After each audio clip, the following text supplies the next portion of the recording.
I am Donika. And I am Myra, and this is the Black Women Healing Podcast. A space to discuss mental wellness. A space to dive into soul care and vulnerability.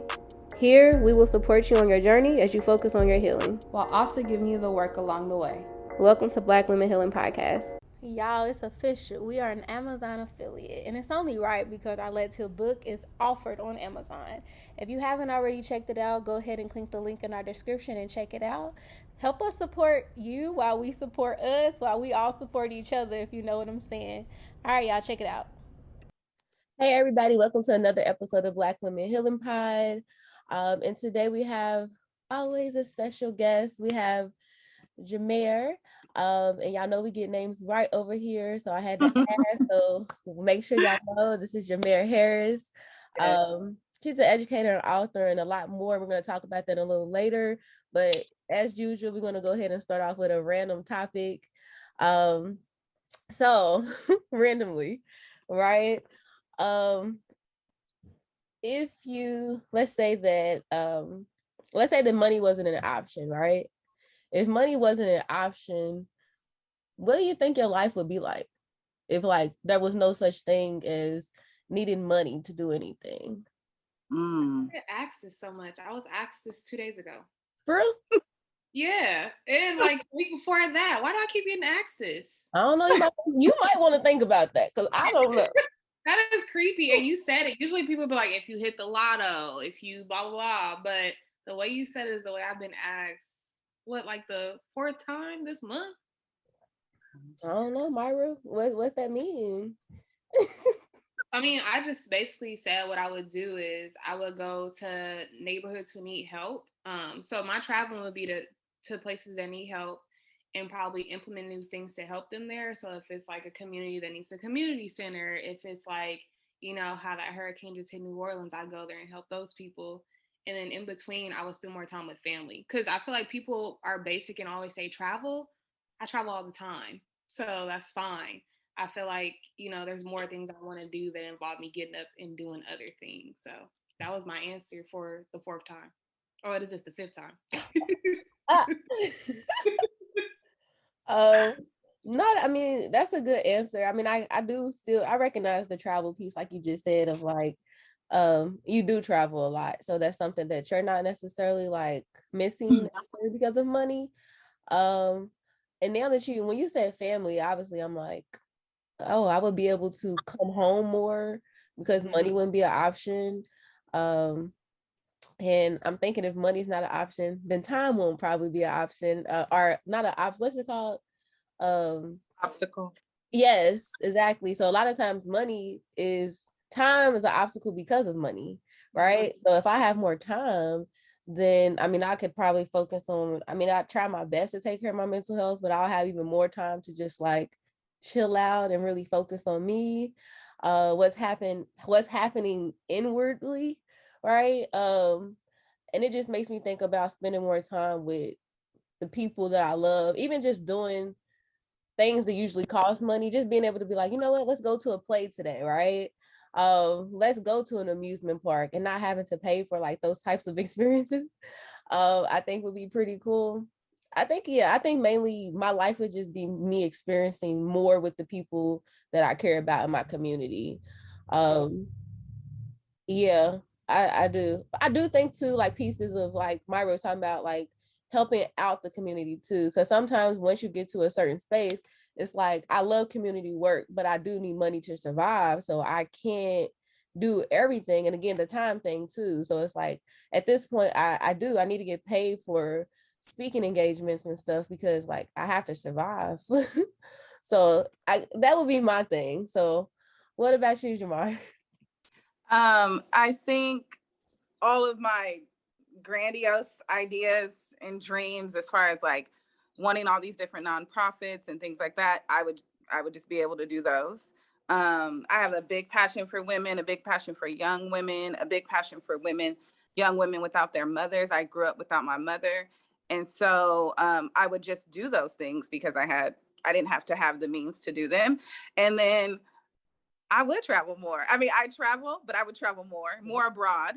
And then the freedom just to like consistently be in a creative space. I'm an author. So those opportunities, because you have work, I'm currently finishing my degree, just all those things kind of stifle your creativity sometimes. So if you alleviate the pressures of having to do those things, then it makes more time for, you to operate and live in more creative spaces. So just kind of living out my dreams. Yeah, for sure. Yes, all of that, living out your dreams. And it's wild that money stops certain things, like to be able to, when we like talk about it right now, and it's like it stops you from doing so much. But does it really? Yeah, but right, that's really, yeah, true. As Which it may take more work. It may take more work, but you're right. You can do anything. That's so true. I don't know nobody who's living without money who lives in the United States. Living without money in general, like period? Yeah, I don't. Do y'all? No, I don't. I think I was more so saying I don't think that money has to hold back your dreams, because I feel like yeah. happen. And I feel like people get held back from this money thing. Like even like starting businesses, people are like, yeah, I don't have the money, when it's just like, I started a lot of things with $20.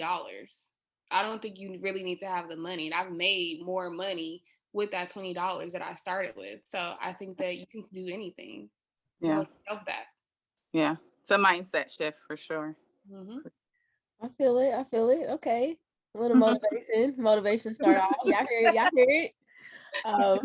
But let's go ahead and introduce our guest. So today we have Jamare Harris.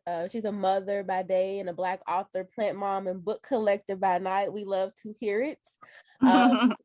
She is an early childhood educator by trade and has lived and breathed young children for the majority of her adult life, 12 and a half years to be exact. Her passion for young children led to her passion for families as a whole. Being an educator has allowed her to have a small peek into the lives of families and created the desire to help them with their everyday struggles of parenting. Her hope is that through positive discipline, that she can help to create a safe space for parents to gain knowledge, tools, and a different perspective when it comes to raising their children. So, as y'all can hear, like she's out here, like she said, she's been doing this for 12 and a half years.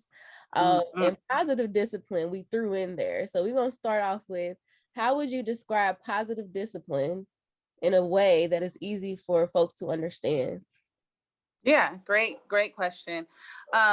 I think when you just break it down, it's simply a tool for your toolbox. That's one of my favorite phrases just for life. Like we're toolboxes. And so we need tools for our toolbox, whether, you're operating spaces of being an employee or being a mother or a father, whatever it may be. You need things to go to, you need resources. And so these are tangible methods to, help you to have a different parenting style so that you can just, be a better parent. So that's in short, that's what it is. Yeah, for sure. And we met in a positive discipline class. So I was like, I'm going to come back, because positive discipline isn't my jam. Like, I feel like I need to learn about it a little bit more before it becomes like my thing. Like, I use some of the principles. So I was like, let me have her come and, talk about it, because I don't know if y'all are active on Twitter, but a lot of like the Twitter population, the parents in particular, have been leaning towards this. And I feel like there's like two groups. There's a group of people that don't know what it is, and there's a group of people that know so much about it. And the people that know so much about it, I feel like they don't really explain it in a way for people to understand.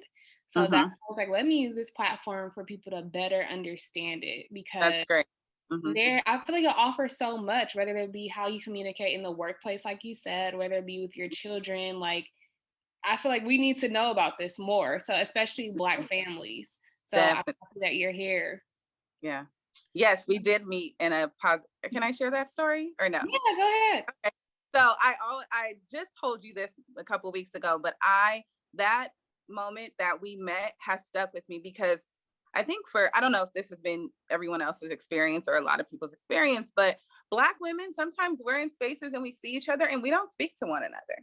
We don't make it a habit, and it's sad, And so I'm sitting over there, with the person that I came with, and we're doing our thing, and Myra just hops up, comes over, invites me, speaks to me, and that experience has literally stuck with me since that happened 2 years ago. I think it's been 2 years now, if not longer. So I always thank her. Thank you. Because we don't do it enough. Right. And so I was so happy that we were able to connect and meet, and now, you know, growing and building and doing different things together. So I love that you did that, and that memory has stuck with me. Yeah, of course. We're going to keep it going too. Yeah, for sure. So I'm curious what sparked your interest in being educated in positive discipline. So I spent years in the classroom, being an early childhood educator, and parents would always say, "Oh, Miss Harris," I'm not going to say Susie. Ashley does not act like this at home for me. I have such a struggle. She's a different person. Those types of things. And so when you're an educator, you hear this all the time. Children are different at school than they are with their parents. Sometimes it's they're, you know, they kind of act out at school and they're good at home, supposedly, or vice versa, right? And so I was like, I would always want to, I was like, I'm going to start coming into people's homes. Like, I'm going to be the Black nanny 911. And so, you know, when we had a shift in our leadership at, you know, the private school that I was teaching at. And, you know, I told her I want to better use my skill set. I love the classroom, but it's time for me to move forward. I am really good with connecting with parents and families. They trust me. They love me. They take the things that I tell them to do with their children. They apply it at home. It tends to work. I want to do something with this. She had been trained in positive discipline, and she's like, "Oh, we're going to go to positive discipline. You would love it." I had moved into an area of my job. I came out of the classroom. So I was working with parents. I was doing enrollment. And so she would be like, "Let's go to positive discipline. You learn that. And then let's give it to our parents," because they're wanting this. They're like, "How do I get order at home?" And so it came out of me having just a strong desire to help families after 6 p.m. Right? I have your child from 7 to 6, and then you go home and you're like, "I don't even know what to do with them or how to get them to put their shoes on before we head out the door." Just simple things that I knew that I could help them with. And so we went to positive discipline. It was great. Came back to my job at the time, started offering classes to our parents. What would you say are some areas of support that positive discipline kind of step home? Like, I'm hearing you saying, like, you know, the struggle in communicating certain things with the child. What are some areas that you can give examples so people get a better grasp of where it kind of comes in? Because to me, I see it as like a lifestyle. So like we're hearing you talk about, okay, there are certain areas. So I'm curious, what are those areas that is most helpful to utilize it? I think the largest area that I've seen, especially in teaching it, is with it starts with us as parents. Mm-hmm. So I think that that's overlooked. A lot of the time when we see certain behaviors in children, we're like, "Oh, that child is acting out." We don't often link it to their environment. Mm-hmm. Positive discipline, and you learn so much more about it when you're teaching it. That's with anything, right? So when you're teaching it and you're breaking down these concepts with these parents, or you're saying, "Okay, you know, Jamare is not tying, she can't get her shoes on before we leave the house. It's super frustrating. She can't walk outside without shoes on." Really, that's not a kid problem. That's a you problem as an adult. So I think the largest area is with ourselves, and us letting go of those thoughts that we had about children, about ourselves, about how we were raised, how it's supposed to go. It's supposed to go how you and your family design it to go. And I think people fall into that trap of parents, your moms are supposed to be this way, dads are supposed to be this way, and kids are supposed to be this way. That's not true. Mm-hmm. And then so I think to answer your question, it's us. That's the largest area. When I was in classes with these parents and we're talking, they're like, "Oh, this is about me." Yeah, it's about you. You know, so I think it's, you know, and then it's about them, but it also, what I love about positive discipline is while it's breaking that down for you, it's also giving you tools, because obviously after they leave class, they still got to go home to Jamare and giving you tools to start the undoing of the doing. You know? Yeah. It's making me think about, you know, if we can get on a personal level, you talked about, like your mom not being there. And I know you have your daughter and you two have a very tight knit relationship. And I'm wondering how this has influenced your relationship with your daughter. Oh, wow. That's my best friend. That's my best friend. She's 8, but that's my best friend. I had I've always been like extremely open-minded. So when I was going to have her, I was never the mom. I was wise enough to understand that I have mommy issues, that I need to handle those mommy issues before I bring this little girl into the world, or not even handle them, but start to work on them, because I didn't want to give her my stuff. Right. So I had to work on forgiving my mom. I had to process through what I was feeling about why am I mad at my mom? Why am I, all those things I had to work through so that I don't give it to her. Right. And I was very aware I had great people around me, just that I was able to pull from too. But I was blessed to have the wherewithal to say, you got to handle that stuff, because you're going to give it to your kid. And you don't mean to, but we give our stuff to our kid and it's not theirs to carry. Mm-hmm. And so I knew that. And so and then I think part of my job is to help young men and women start to realize that too. I had people in my life who were able to help me. I got it together, but a lot of us don't know that we take how we were parented, and we literally just do the same thing with our children for the most part. Yeah. And some of it's great, but some of it's not so great. Mm-hmm. So you got to work through those things. And so I am working through those things. I have worked through those things, but I'm constantly working through those things. I'm not afraid to apologize to my child. I'm not afraid to say, mommy needs a minute, a break. We are very communicative over here, and I allow her a voice as well. Right. So I allow her to, where in the Black community, that's unheard of. Girl, my dad looks at me like, okay. So he's like, on this, but when I was like, what, I'm not gonna spank Sarai, and he's like looking at me like, are you okay? But I think over the years he has seen that it can work, that it is possible. It's not easy, but it is possible for us to have healthy boundaries, healthy communication styles with our children, even when they're young. I think that we don't think they're capable, and they are. So, me doing the work has helped me be a better parent for her. And trust, girl, when she's 30, it'll be something I didn't do. And, she'll be signing up for therapy for something that I didn't do right. And that's okay. But I think the focus of a lot of my therapy work. So the bulk of my clients, they're all working through this exact same thing. Wow. And I share a book with you all, and the book is Parenting the Inner Mother. And it's written by a white lady, but she acknowledges that in the very beginning. And she lets you know that, her stance is going to be a little bit different, and, working to learn also. But all my clients that I've had read it, they love the book. So even if you just read the first chapter, it's a great book. I'm writing it down. My book collection is great. I know you got enough books, girl. Yes, I do. Yes, I do. What are some quick tools we can share with our audience from Positive Discipline? Okay, I wrote them down because I'm that person.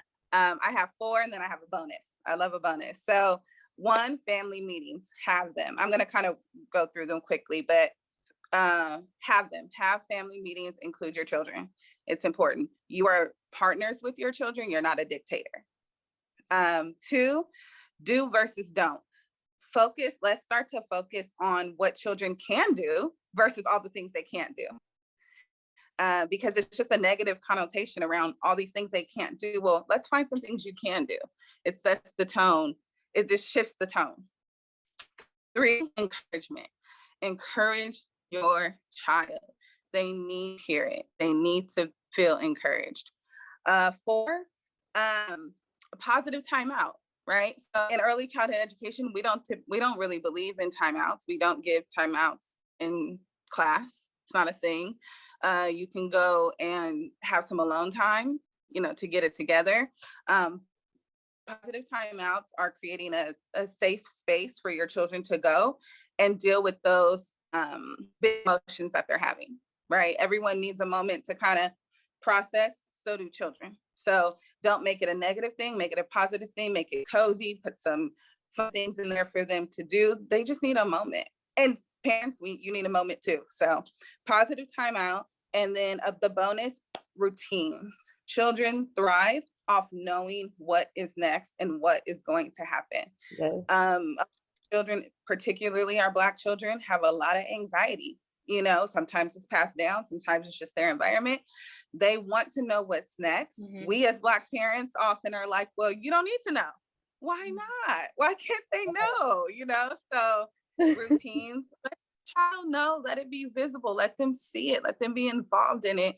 And then I'm asking you 20,000 questions. You're like, oh, it's on the chart, so those are my quick tools. What do family meetings look like? Like, do you call them at a certain time? Like, how do family meetings work? So you schedule them, right? Because you want it to be intentional. And you say, hey, we're going to have a family meeting. Man, when I learned this in positive discipline, I'm like, oh, family meeting. Because I had so much anxiety around family meetings because my father got married when I was around 8. And I had a stepmom and she was great. Excuse me. But she loved to have family meetings, but they were always surrounding something bad. And so, it's like, oh, we're only going to talk when something's going wrong. Well, how about 1, can we be preventive?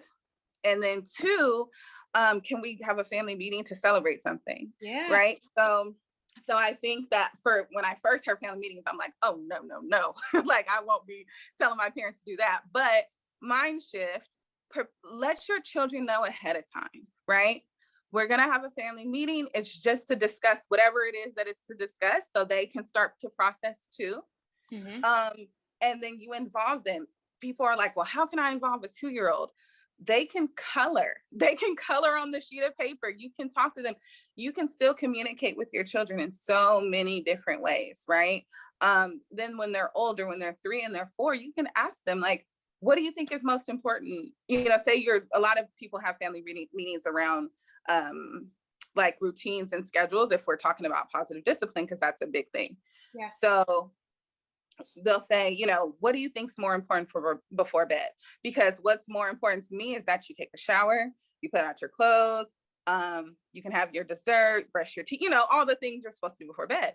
And, you'd be surprised what a 3 or 4-year-old might say, but I think it's important to honor them because you catch more flies with honey than vinegar. Is that the saying? So if Sarai's like, you know what, mommy, I want to, I don't know, every other Wednesday or every other day, instead of reading before bed, because that's something she has to do, can I watch a show before bed? What is the big deal? Why is that? Why am I so just holding on to the fact that, you know what I mean? So if I think if you include them, honor their voice, you have a better chance of just having a more fluid relationship with your child instead of just dictating to them all the time. No one likes that. So they're of course they're going to be rigid, and go against what you're saying because they're like, I don't get to do anything I want to do ever, so yeah. So have them. Yeah, you talking about that makes me think about like the power and control piece that parents usually will have, a feeling like if I don't have the control over my kid, then that is when they become right. What is the word? Because I don't like to call kids bad at all. Oppositional, great word. That is when they become oppositional, when you don't have power and control. So if you allow your kid in this family meeting, if your kid suggests watching this show and you allow them to do that, then someone say you no longer have the control and power, right? And now your daughter does. So she's not going to listen to you anymore because you let her do whatever she wants to do, right? So what do you think about that? This power and control that parents think that they should have? Yeah, I love that because you're absolutely right. But I think nothing is ever one way. That's not even life. That's not even how like life works and the universe operates. Everything has a balance. There's a yin and yang. There's a positive and negative to everything in life. And so it's not just one way. And I think that also comes from just like old school upbringing, right? Try it. I think a lot of people who say that too haven't even tried it. Right. Why does and parenting for me isn't about control. I don't want to control anyone. Yeah. Honestly, I don't desire to have control over any human being. You came in this world alone, you're going to leave this world alone. Yeah. My daughter, and it's hard. And when you have your child, because you're me. You came from me, especially Black people. I brought you out here. I can say it's like, okay, I get it, Yeah. But and I joke with my daughter like that, like, girl, I pushed you out 8 pounds, 14 ounces. I give her the whole thing. But she is her own person. Right. I can give her all the things, and she's going to grow up and make her own decisions. I don't desire to have control. So I think for Black people, and I love to speak to Black parents because I'm a Black parent. For Black parents in particular, we have to let that go. Yes. And you don't knock it till you try it. Yeah. Why? Control over what? A relationship. And I made I did a newsletter about this. Connection before correction. I'm connecting with you. Your voice is being heard. I'm listening to you. And so think about you as an adult. If someone listens to you in a friendship relationship and it's open with you, and, oh, Myra, you want to go to Indian tonight? Okay, great. We don't ever ask you where you go. You're more prone to next time, honey, where do you want to go? Because that was offered to you. So I think we have to realize that, one, we don't want to control our kids. Because what are they going to do when you're gone? And not even physically gone, just when they go to college. I'm not going to be in Sarai's ear like, hey, girl, don't watch TV before bed.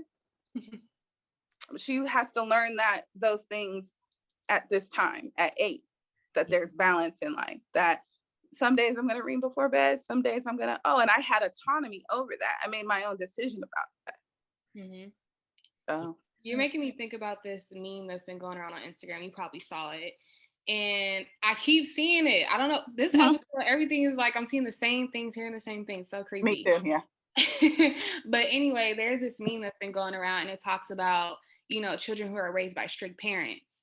And it talks about when you become an adult, it's so hard for you to make choices, and it's so hard for you to navigate through the world, and you're oftentimes stuck in situations you don't want to be in because you don't know how to get out of them. Yep. And it's interesting now, I'm starting to become a mother, and something my mom keeps saying to me is, it's going to be like a little you. And I keep telling her, I don't want a little me. I want somebody that's going to be their own person. I want somebody who will make choices for themselves, who will go out in the world and feel okay with going out in the world by themselves. So I'm happy that you're like touching on that, and you have someone that you could show as an example of, this is the person I'm doing this with. And it's working, right? Because I would love to see her in 10 years as a teenager, and then 10 years after that as an adult, and how she navigates through the world, because it's going to be beautiful. When she has struggles and things like that, she'll probably call you, but first thing she'll do is think for herself and, tap within to make those choices. So I'm appreciate that. Thank you. And that's what we want. For ultimately, I think that's the goal. I think that we haven't been taught as Black people how to do that. Yeah. We haven't had the freedom. I was just speaking to people last night that Black people haven't had the freedom to do a lot of thinking for ourselves, period. Right. So that's to us. What do you mean think for yourself? We were enslaved for so long where you got killed for thinking for yourself. So we have to unlearn all of that.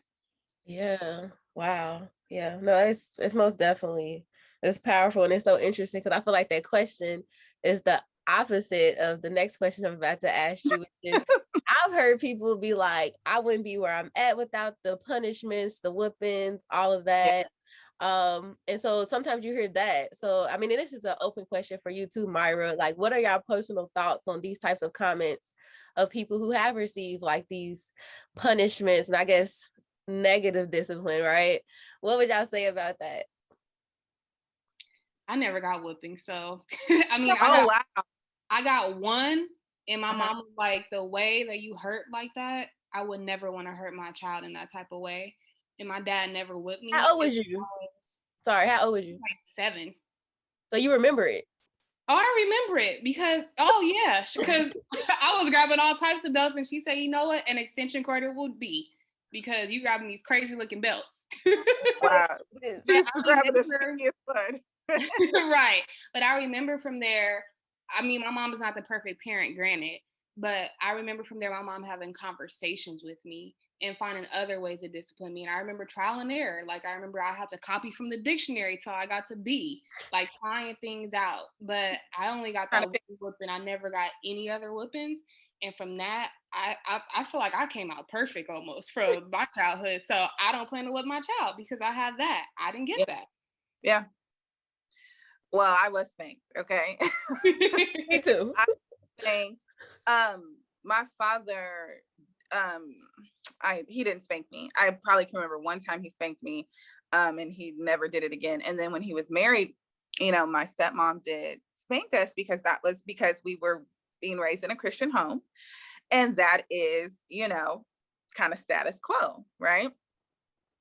And so when you get older and you start to have a kid, you start to process those things like, is that best practice for children? And it's just not, right? So you as an adult, I try to think of how do we want to be treated as adult now that we have voices and we're thinking for ourselves and all that.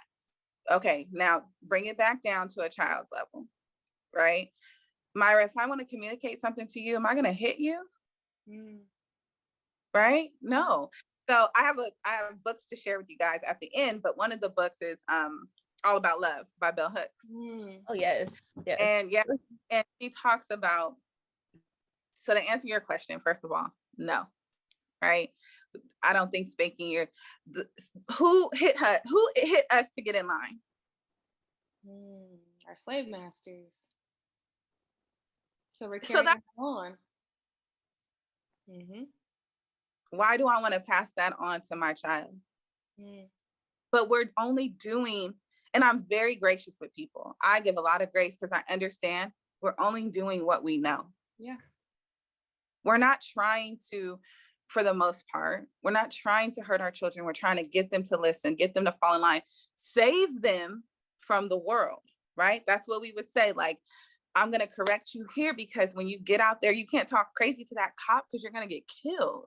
Yeah. We're trying to save our children. That's what we're trying to do. Because why? Back in slavery days, if you were out of line with the slave master, they would whip you or hang you or whatever. So, you know what I mean? You're trying to save your kids. And I think that we just have to have more education around it. So no, I don't think that. I think we need better tools, right? So if we spend more time trying to educate our people, which I think we're all trying to do, to give them an alternative, some of that will be undone. A lot of that will be undone. I forgot I was going to make a point before I got into that. But Bell Hooks, she talks about how you grow up in a home where you're yelled at when you do something wrong. Instead of shown the right way to do it, mistakes are okay. This is how you do it. Mistakes happen. And then you're hit for doing something wrong. But what do parents tell you? Well, Myra doesn't know. She wasn't spanked. I love you. I read the first chapter. This is in the first chapter, y'all. First chapter. That's right. I love you. Yep. So I hit my child and I tell them, but I love you. So then we grow up as men and women and we get in relationships with people, with friends, with, romantic relationships. And we get mistreated often, but then people turn around and say, I love you.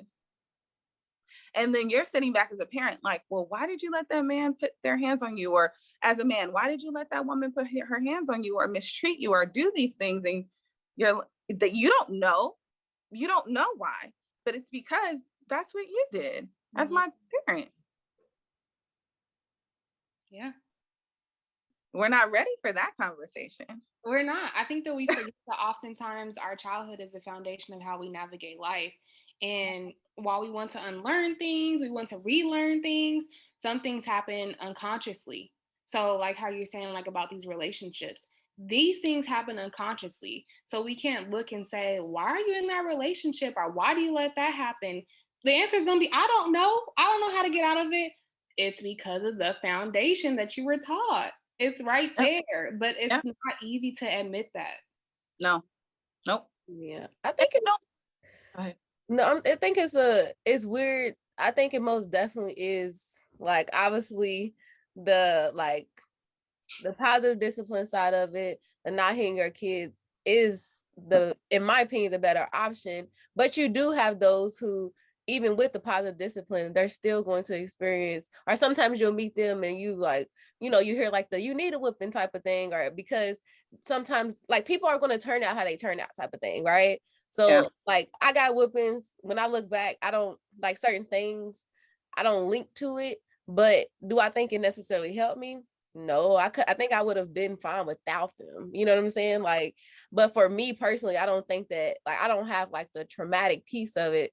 Also because it's different types of whoopings and spankings as well. And I don't think I got like that type. I know extension cords, nothing wild like that. I didn't get any of that. But like, you do, you hear those folks, and you do see folks who did not get those types of, who maybe even got positive discipline, right? And they sometimes may not be what, because I think people should be who they are, but like it's not all good on sometimes the positive discipline side as well. Does this make sense, what I'm trying to say, y'all? That reminds me of toxic positivity. Like, oh, everything's so great, everything. That's not what positive discipline is about. Like I said before, it's about just putting tools in your toolbox. My daughter is an angel, okay? I'm biased, but she truly is heaven sent. I still get frustrated. She still doesn't do things that I want her to do. She still forgets that, when she rolls out of bed in her bonnet to make it, that's going to happen. I think the goal is to just lighten that load. And so that we're not repeating toxic cycles, one, with our children, and two, it's going to offer a just room for a better, more fluid relationship with your child. It's not a fix-all. Nothing, because there's no fix-all. You're two humans trying to get along, with two different personalities. It's literally a relationship. And so I think it just lightens the load. And so instead of going toward the hitting or the screaming and the yelling, and because that's just as bad as the hitting, you just have tools to say, you know what, I need a moment, you need a moment. But what I think that you were touching base with was toxic positivity, and just thinking, oh, everything's good all the time. And that's not what positive discipline is. The discipline is part of the word for a reason. They weren't necessarily getting positive discipline. They were probably just running their household, which is totally different. Oh, yes. Right. They just, so when you see, people weren't getting spankings, or there weren't any rules or routines and things like that, you're seeing the opposite end of that. Back to what I said previously, it's all about balance. That's like my word for the year. If it doesn't have balance, it's not healthy. Extremes just aren't healthy. I don't operate in spaces of I only do this, because you don't. Right. So I appreciate that. I appreciate these answers. I think that it's good. These are good discussions to have with, people around you, your community in general, because it is very interesting, the different experiences we've had surrounding whippings. Myra, I think you're the first person I've met who has not got whippings. Not like for real. And like you just said, like, yeah, like you're great. And you have some, get some boundary skills and all these types of things. And I don't think that you have control over your household and all of that. I think you still recognize your parents are your parents, and, respect for anybody though. Right. But yeah, like I do like what you're saying, Jamare, about the fact that it's balance to it. Cause that is where it comes in, where you see like the kid who talks to the parent and tells them what to do all the time. And they'd be all like, ugh. Like, and it's like cringy almost too. It's just as cringy as watching a kid get a whooping. Like, you be like, what is going on here? But yeah, balance, y'all. That's the word. Okay. So, as far as families, I know you've kind of talked about like different practices. So is the next question says, how are positive discipline practices helpful for families? If you already touched this, just let us know. We No, kind I of have a list. I have a list. okay. Because like I said before, I think that when you get into this space of positive discipline as a parent, you're going to realize it's more about you than it is about your child, right? It's more about you and how you're running your household. You set the tone. If you don't know that, you heard it here. You and your spouse, your partner, set the tone for your home. And that trickles down to your children, right?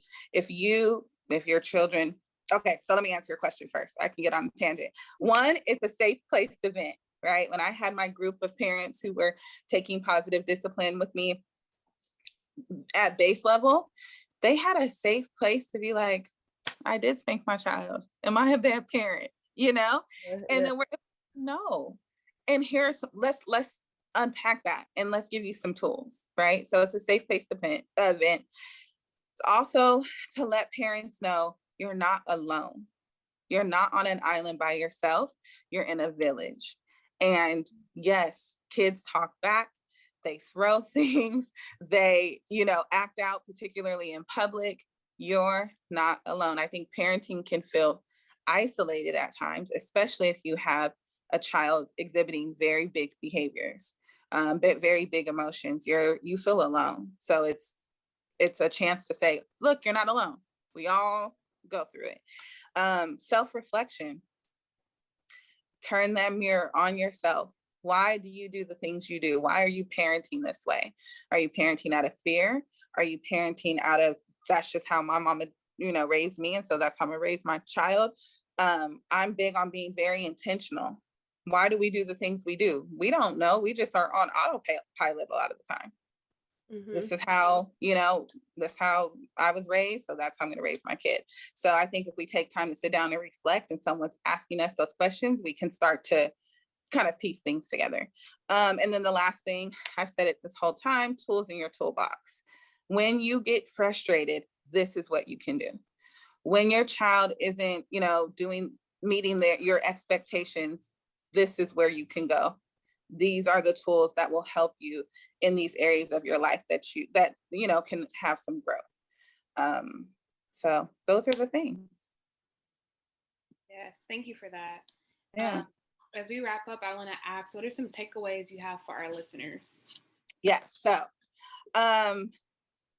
this is not about being the first takeaway. It's not about being a perfect parent. It's a trying parent. It's an ever evolving and growing person first, then so that you can be a healthy parent. We remember experiences and memories and moments. And so as long as you're trying to offer your best parenting foot forward, that is what is going to, I believe that is what's going to stay with your child. So it's not about being a perfect parent. You're not going to have the drop on, what it is to be a perfect parent when you take this course. It's just, you're going to have better ways to deal with the things that we all deal with. And it's not easy. It's not easy. My parents would leave that classroom and be like, girl, I don't know if I can do that, So it's not easy, but it's worth it. And you don't have, and then my last thing is, you don't have to know, or you don't have to have all the answers.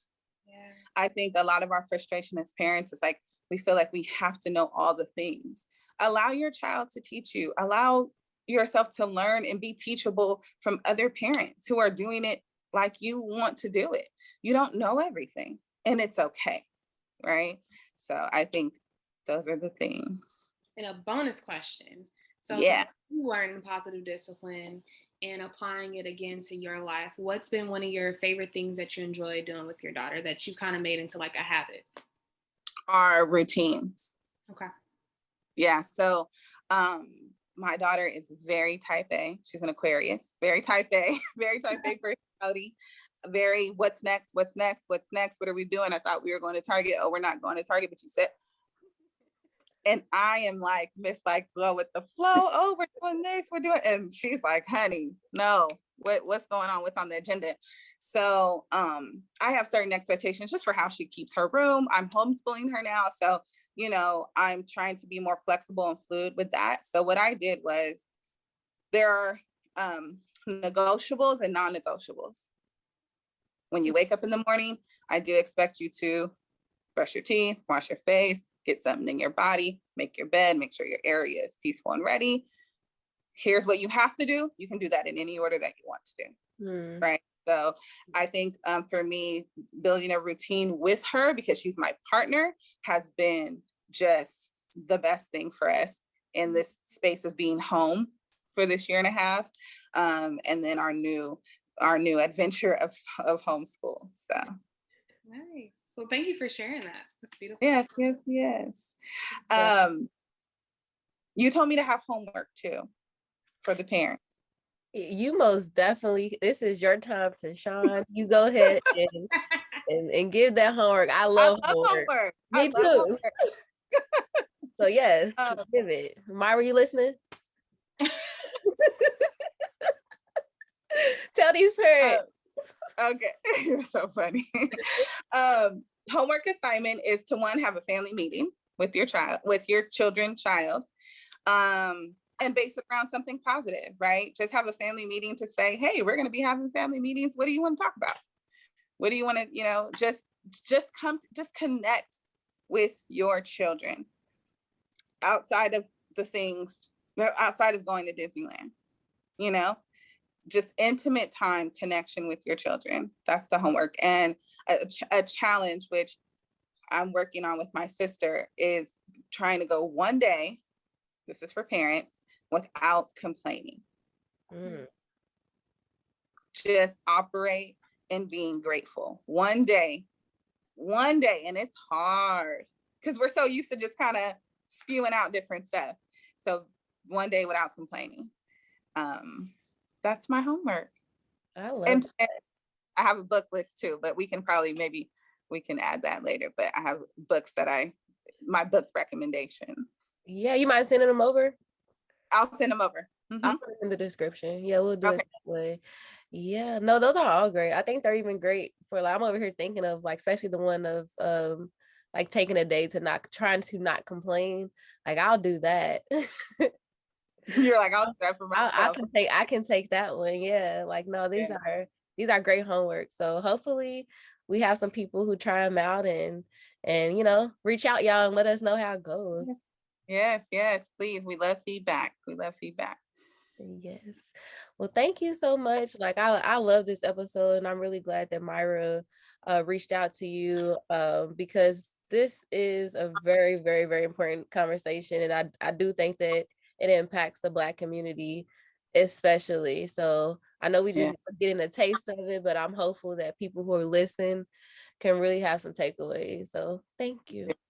Thank you. And thank you so much for inviting me. It was a pleasure. This was great. And I'm always happy to share my little piece of knowledge, that I have about certain things. So thank you so much for about this. What'd you say? It's not little. There's nothing. Oh, thank you. We don't do little over here. Yeah. You're so sweet. But thank you. This was great. Thank you so much. Of course.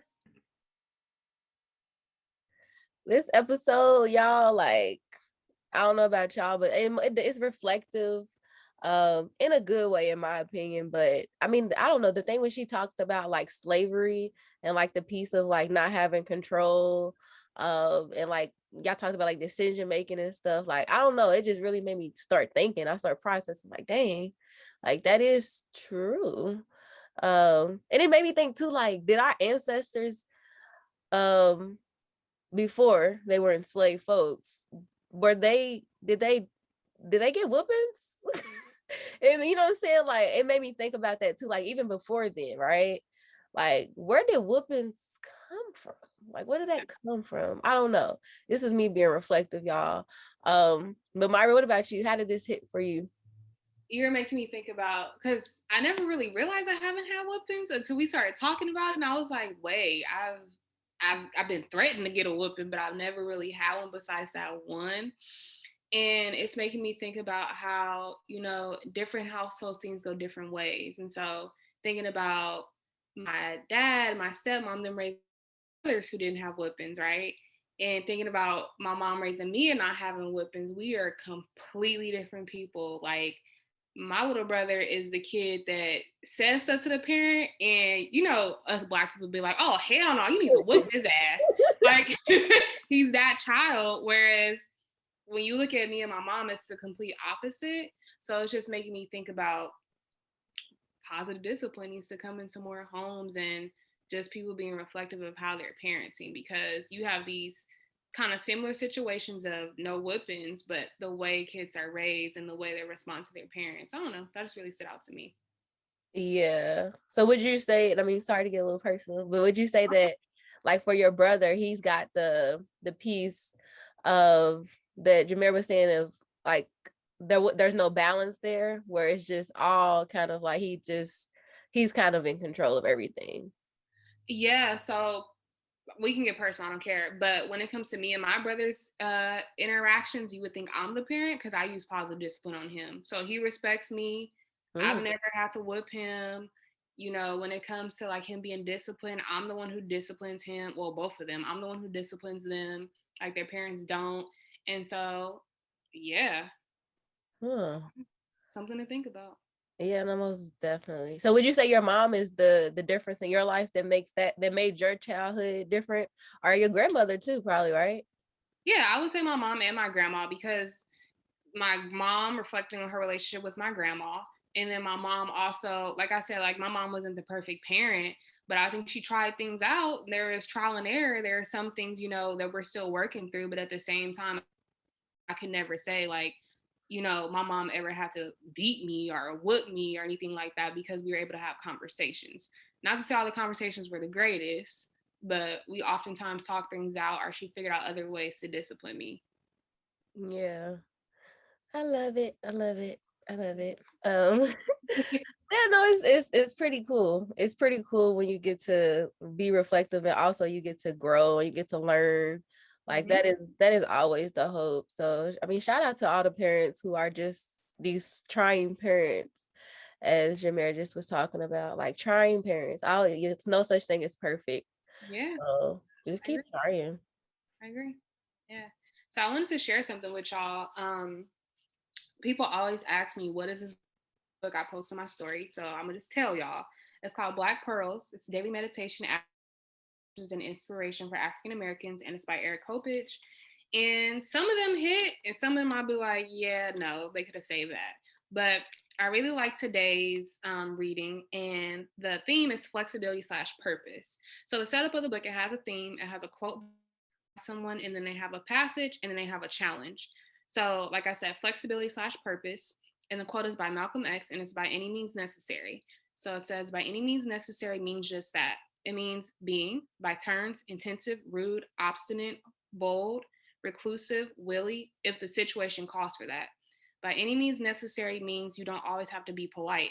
We should pursue our endeavors, whether for true freedom and political empowerment, a promotion at work, or better schooling for our children, with a mixture of passion, perseverance, and intelligence, which are summed up by the phrase, by any means necessary. And so the challenge of today is, on this day, I will think about the most difficult part of accomplishing one of my goals. And I will take 5 minutes to think of a solution to it. And I will seriously consider each solution, no matter how strange or impractical it seems. And I just want to share this because at the beginning of the podcast, things keep happening in weird ways.